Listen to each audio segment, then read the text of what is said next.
या देवी सर्वभूतेषु मा बुद्धिरूपेण संस्थिता नमस्तस्यै नमस्तस्यै नमस्तस्यै नमो नमः। ओम दुम दुर्गाय नमः। दोस्तों, आज नवरात्रि की सप्तमी तिथि है। आप सभी को नवरात्रि की सप्तमी तिथि की और माँ कालरात्रि की पूजा की हार्दिक शुभकामनाएं। माँ कालरात्रि की कृपा सदैव आपकी तथा आपके पूरे परिवार पर बनी रहे। दोस्तों, आज हम सुनेंगे माँ दुर्गा सप्तशती पाठ का अध्याय 12वां और 13वां।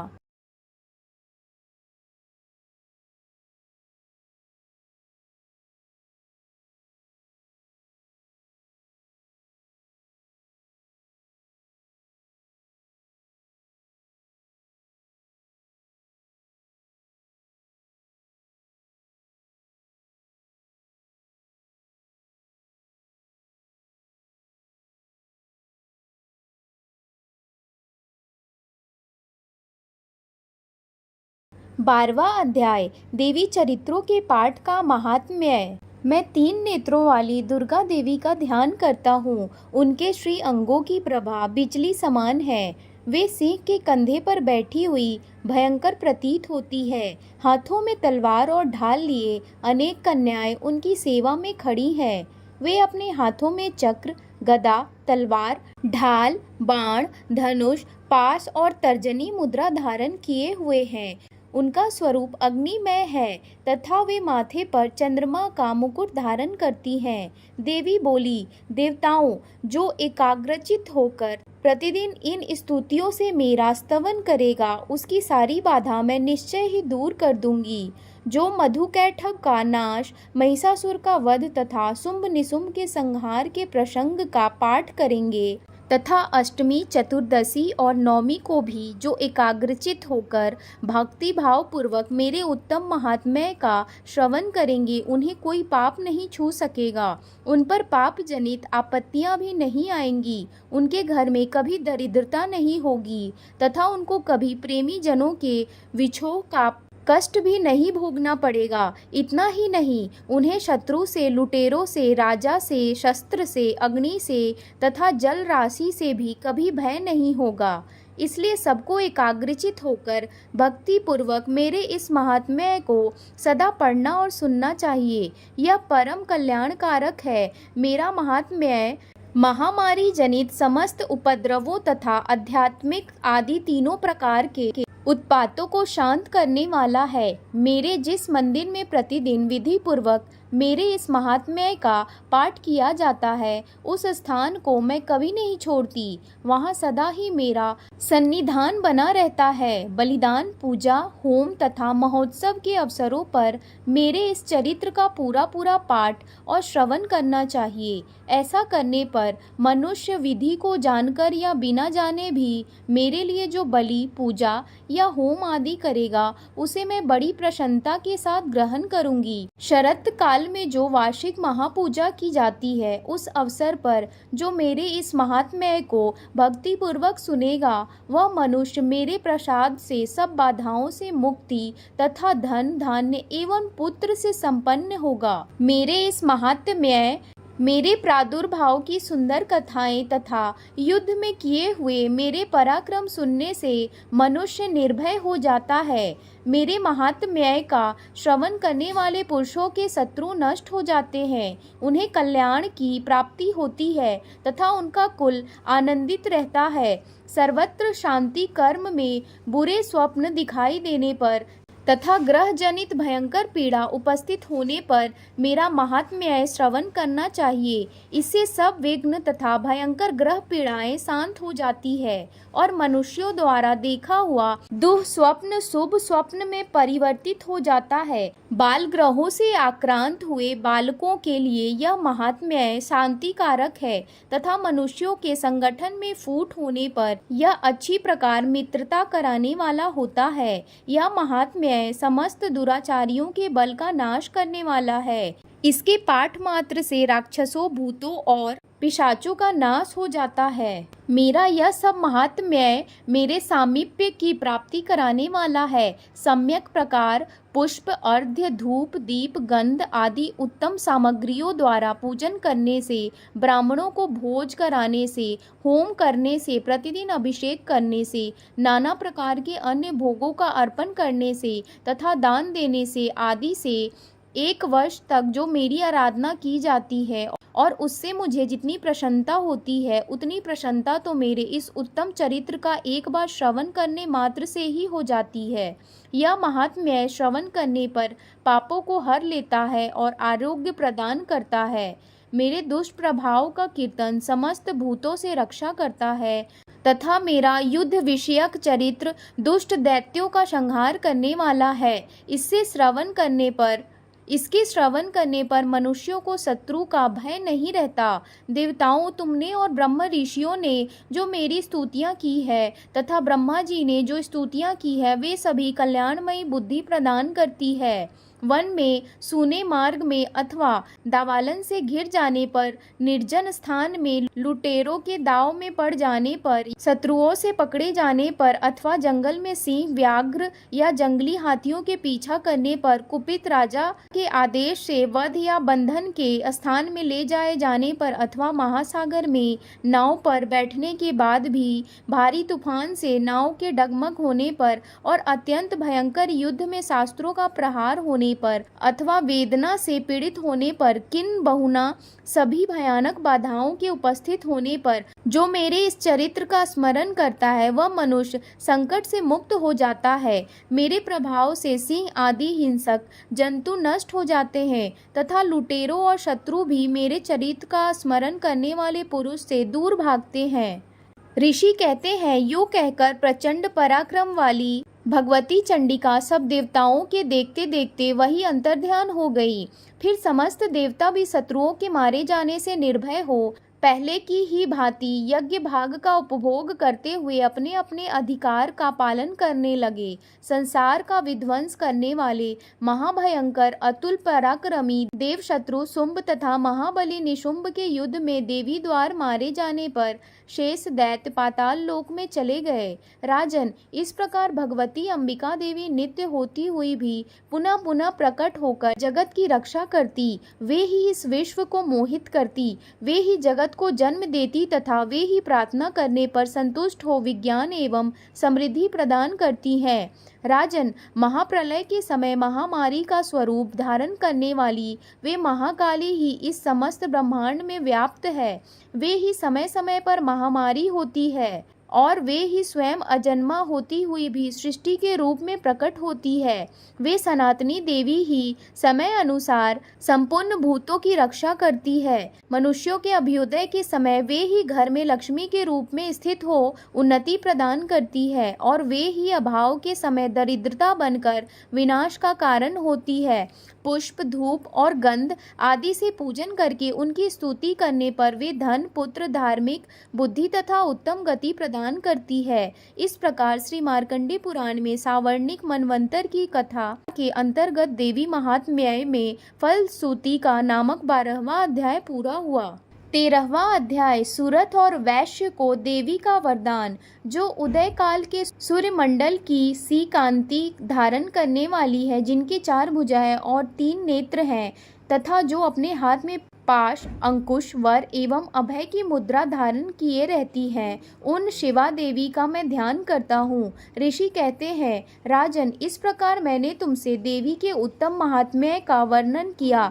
जो इस जगत को धारण करती है, उन देवी का ऐसा ही प्रभाव है। वे ही विद्या ज्ञान उत्पन्न करती हैं। भगवान विष्णु की माया स्वरूपा उन भगवती के द्वारा ही तुम ये वैश्य तथा अन्याय विवेकी जन मोहित हुए हैं तथा आगे भी मोहित होंगे। महाराज, तुम उन्हीं परमेश्वरी की शरण में जाओ। आराधना करने पर वे ही मनुष्यों को भोग, स्वर्ग तथा मोक्ष प्रदान करती हैं। मार्कंडेय जी कहते हैं, क्रौष्टुकी जी मेघा मुनि के ये वचन सुनकर राजा सूरत ने उत्तम व्रत का पालन करने वाले उन महाभाग महर्षि को प्रणाम किया। वे अत्यंत ममता और राज्य अपहरण से बहुत खिन्न हो चुके थे। महामुनि इसलिए विरक्त होकर वे राजा तथा वैश्य तत्काल तपस्या को चले गए और वे जगदम्बा के दर्शन के लिए नदी के तट पर रहकर तपस्या करने लगे। वे वैश्य उत्तम देवी सूक्त का जप करते हुए तपस्या में प्रवृत्त हुए।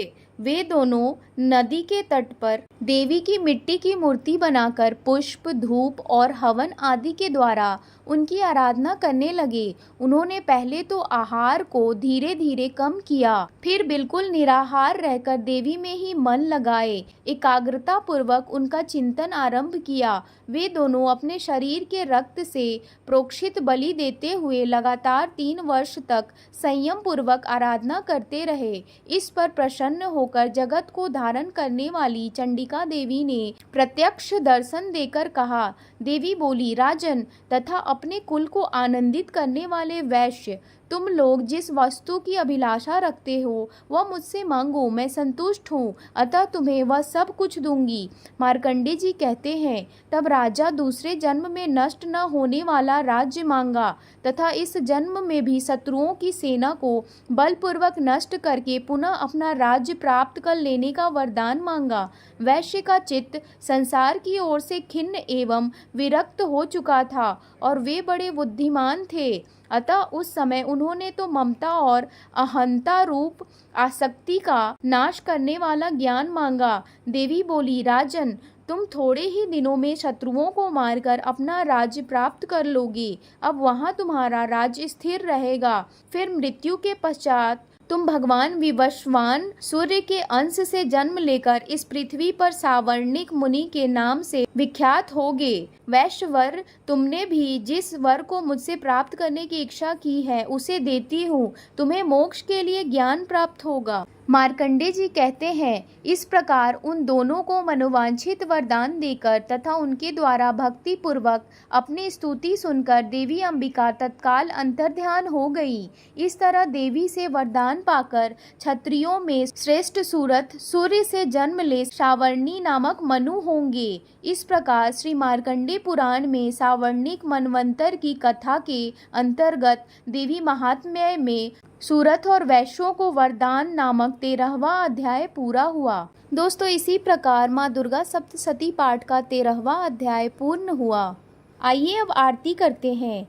जय अम्बे गौरी मैया, जय श्यामा गौरी, तुमको निस दिन ध्यावत, मैया जी को सदा मनावत, हरि ब्रह्मा शिवरी, ओम जय अम्बे गौरी। मांग सिंदूर विराजत, टीको मृग मद को, उज्ज्वल से दो नैना चंद्र वदननी को, ओम जय अम्बे गौरी। कनक समान कलेवर रक्तांबर राजे, रक्त पुष्प गलमाला कंठन पर साजे, ओम जय अम्बे गौरी। के हरि वाहन राजत, खड़ग खपर धारी, सुर नर मुनि जन सेवत, तिनके दुख हारी, ओम जय अम्बे गौरी। कानन कुंडल शोभित, नासाग्रे मोती, कोटिक चंद्र दिवाकर राजत समज्योति, ओम जय अम्बे गौरी। शुंभ निशुंभ विदारे, महिषासुर धाती, धूम्र विलोचन नैना निस दिन मदमाती, ओम जय अम्बे गौरी। चंड मुंड संहारे, शोणित बीज हरे, मधु कैठब दो मारे, सुर भयहीन करे, ओम जय अम्बे गौरी। ब्रह्मानी रुद्रानी तुम कमला महारानी, आगम निगम बखानी तुम शिव पटरानी। ओम जय अम्बे गौरी। 64 योगिनी गावत नृत्य करत भैरो, बाजत ताल मृदंगा और बाजत डमरू। ओम जय अम्बे गौरी। तुम ही जग की माता, तुम ही हो भरता, भक्तन के दुख हरता, सुख संपत्ति करता। ओम जय अम्बे गौरी। भुजाचार अति शोभित वर मुद्राधारी, मन वांछित फल पावत सेवत नर नारी। ओम जय अम्बे गौरी। कंचन थाल विराजत अगर कपूर बाती, श्रीमाल के तुम राजत कोटि रतन ज्योति। ओम जय अम्बे गौरी।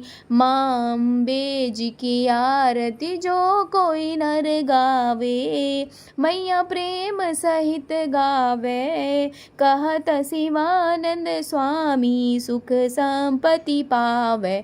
ओम जय अम्बे गौरी। मैया जय श्यामा गौरी। मैया जय मंगल करनी, मैया जय संकट हरणी। तुमको निस दिन ध्यावत, मैया जी को सदा मनावत, हरि ब्रह्मा शिव जी। ओम जय अम्बे गौरी। बोलिए सिंहवानी दुर्गा मैया की जय। आदि शक्ति माँ जगदम्बा की जय। क्षमा प्रार्थना। परमेश्वरी, मेरे द्वारा रात दिन सहस्त्रों अपराध होते रहते हैं। यह मेरा दास है, यूँ समझकर मेरे उन अपराधों को तुम कृपा पूर्वक क्षमा करो। परमेश्वरी, मैं आवाहन नहीं जानता, विसर्जन करना नहीं जानता तथा पूजा करने का ढंग भी नहीं जानता। क्षमा करो देवी। सुरेश्वरी, मैंने जो मंत्रहीन, क्रियाहीन और भक्तिहीन पूजन किया है वह सब आपकी कृपा से पूर्ण हो। सैकड़ों अपराध करके जो भी तुम्हारी शरण में जा जगदम्बा कहकर पुकारता है उसे वह गति प्राप्त होती है जो ब्रह्मादि देवताओं के लिए भी सुलभ नहीं है। जगदम्बिके, मैं अपराधी हूँ किंतु तुम्हारी शरण में आया हूँ। इस समय दया का पात्र हूँ, तुम जैसा चाहो वैसा करो। देवी परमेश्वरी, अज्ञान से, भूल से अथवा बुद्धि भ्रांत होने के कारण मैंने जो न्यूनता या अधिकता कर दी हो वह सब क्षमा करो और प्रसन्न हो। सच्चिदानंद स्वरूपा परमेश्वरी, जगन माता कामेश्वरी, तुम प्रेम पूर्वक मेरी यह पूजा स्वीकार करो और मुझ पर प्रसन्न हो। देवी सुरेश्वरी, तुम गोपनीय से भी गोपनीय वस्तु की रक्षा करने वाली हो। मेरे निवेदन किए हुए इस जप को ग्रहण करो, तुम्हारी कृपा से मुझे सिद्धि प्राप्त हो। दोस्तों, अगर मेरी यह वीडियो आपको अच्छी लगी हो तो कृपया मेरे चैनल लाइफ एंड फैक्ट को लाइक, शेयर एंड सब्सक्राइब जरूर करें और कमेंट में जय माता दी अवश्य लिखें। धन्यवाद।